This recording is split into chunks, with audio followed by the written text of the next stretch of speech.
Fox News Alert.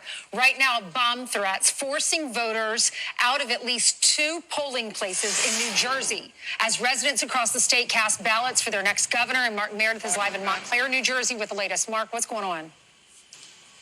Ainsley, Lawrence, and Brian, good morning, friends. The polls have been open throughout New Jersey since about 6 a.m. Since then, a handful of bomb threats have been called in to a number of polling places across the Garden State. We know in Mercer County, as well as where we have seen in Passaic. It's unclear exactly how many of these polling places have been impacted, but because the polls were open, since they've been open since 6, a number of people who may have been in line or getting ready to go vote had to move off-site to other voting locations, at least temporarily.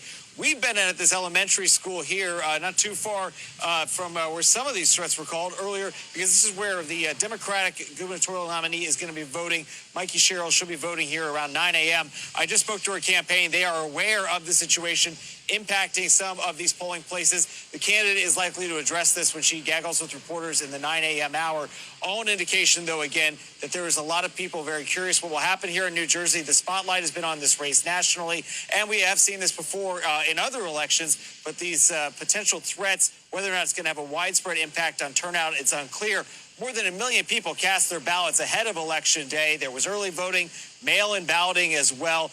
Where we are also, I've seen at least one police officer who was outside the polling place earlier. Unclear if it was related because the candidate was going to be here or if they were just checking things out. How much you guys want to bet that that was a liberal or a Democrat that actually made those, you know what? I'll bet money on that.